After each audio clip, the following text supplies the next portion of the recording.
NASA का एक space craft जिस पर 3 एस्ट्रोनॉट्स मौजूद थे चांद पर लैंड करने ही वाला था कि अचानक कुछ ऐसा हुआ जिसका किसी को अंदाजा भी नहीं था।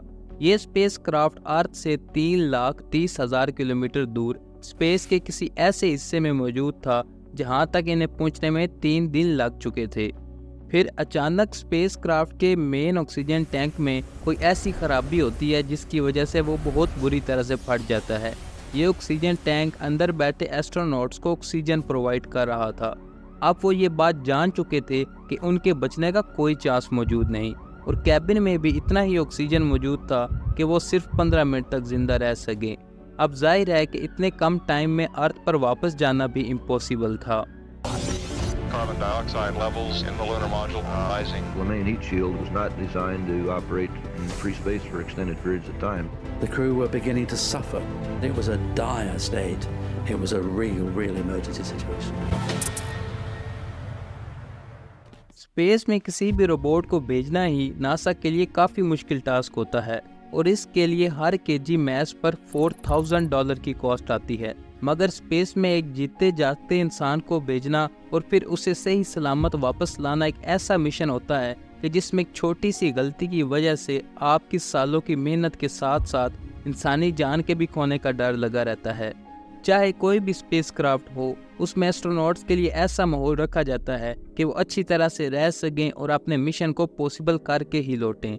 एक इंसान मुसलसल ऑक्सीजन इनहेल करता है और कार्बन डाइऑक्साइड एक्सहेल करता है। इसके साथ साथ हमारी बॉडी भी स्किन के जरिए से कार्बन डाइऑक्साइड रिलीज करती रहती है। इसकी वजह से किसी भी स्पेस क्राफ्ट में ऑक्सीजन टैंक्स लगाए जाते हैं और CO2 खत्म करने के लिए स्पेशल फिल्टर्स भी। मगर कभी भी किसी वजह से हादसा हो जाए तो स्पेस क्राफ्ट के साथ साथ इसके अंदर बैठे एस्ट्रोनॉट्स भी हमेशा के लिए खो जाएंगे, जिनको वापस लाना इम्पॉसिबल है।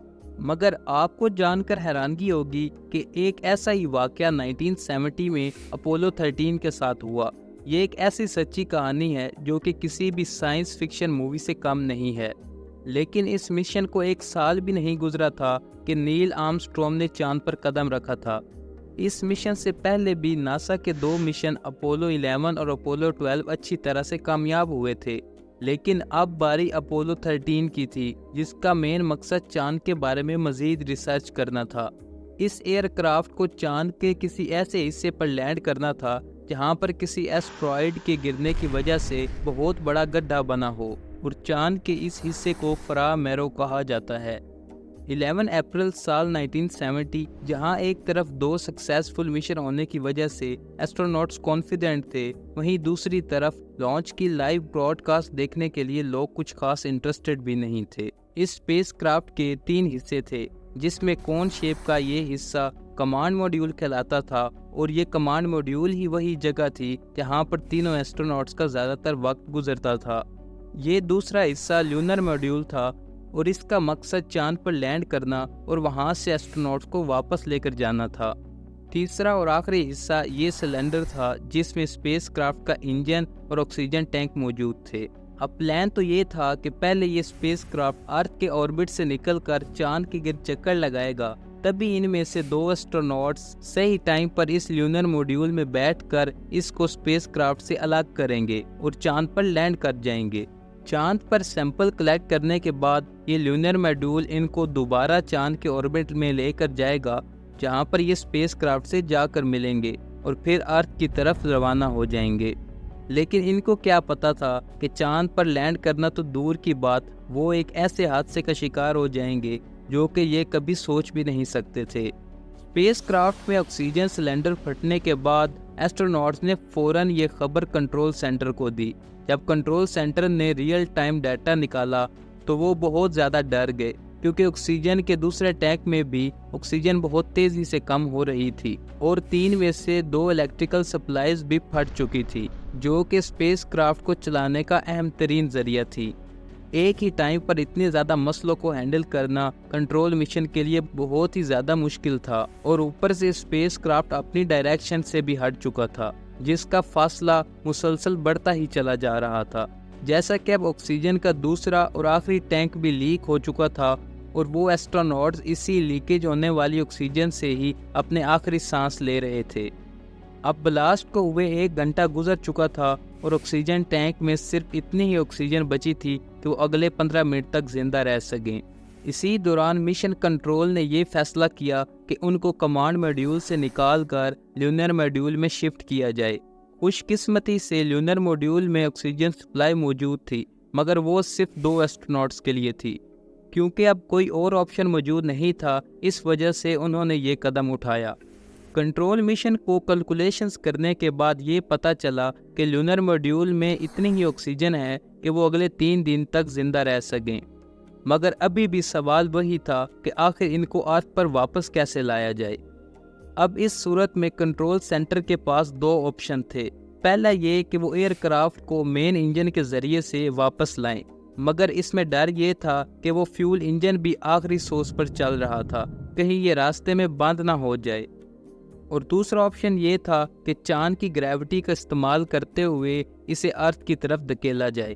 کنٹرول سینٹر نے یہ دوسرا آپشن چوز کیا، مگر اس میں بھی ایک مسئلہ تھا، وہ یہ کہ جب وہ چاند کی گریوٹی کا استعمال کرتے ہوئے اس کے گرد پورا ایک چکر لگائیں گے، تب اس لونر موڈیول کی مدد سے چاند کے آربٹ سے نکل کر ارتھ کے آربٹ میں آنا ہوگا، مگر یہ کام کافی زیادہ رسکی تھا۔ لونر موڈیول کے راکٹ کو کب اور کتنی دیر چلانا تھا، یہ کیلکولیشنز بھی آسان نہیں تھی، کیونکہ اس میں ایک چھوٹی سی غلطی بھی بہت بڑی تباہی کی وجہ بن سکتی تھی۔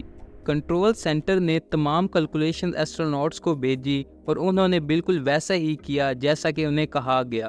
چاند کے آربٹ سے نکلتے ساتھ ہی انہوں نے 35 سیکنڈ کے لیے راکٹ بند کیا، جس کی وجہ سے ان کی ڈائریکشن ارتھ کی طرف ہو چکی تھی۔ پورے 2 دن بعد اسپیس کرافٹ 32,000 کلومیٹر پر آور کی سپیڈ سے چلتا ہوا ارتھ کے کافی قریب پہنچ چکا تھا۔ اب ان کو ایک اور مشکل کا سامنا کرنا تھا، وہ یہ کہ ارتھ کے ایٹماسفیئر میں داخل ہونے سے پہلے انہیں لونر موڈیول سے دوبارہ کمانڈ موڈیول میں جانا تھا، کیونکہ صرف کمانڈ موڈیول ہی اس کام کے لیے بنایا گیا تھا۔ اب ارتھ میں انٹر ہوتے ہی انہوں نے خود کو لونر موڈیول سے الگ کر لیا۔ کنٹرول سینٹر میں تمام لوگوں کا سانس رکا ہوا تھا، کیونکہ اب وہ ٹائم تھا جب بغیر کنٹرول کے یہ لوگ ارتھ میں واپس انٹر ہونے جا رہے تھے۔ ارتھ میں انٹری کے بعد ٹمپریچر بڑھنے کی وجہ سے ان کا کنٹرول سینٹر سے کنیکشن ٹوٹ گیا، جس کے بعد انہوں نے یہ سوچا کہ ہو سکتا ہے کہ ان لوگوں کی ڈیتھ ہو گئی ہو، مگر تقریباً 10 منٹ بعد انہوں نے ان کو الارم دیا کہ ہم لوگ زندہ ہیں، جس کی وجہ سے ہر طرف خوشی کی لہر بٹ گئی اور سب لوگوں نے سکھ کا سانس لیا، اور انہوں نے ایک اوشن میں لینڈ کیا جہاں سے ان کو ریسکیو کر لیا گیا۔ امید ہے دوستو آپ کو یہ ویڈیو پسند آئی ہوگی۔ Subscribe for more. Thank you very much.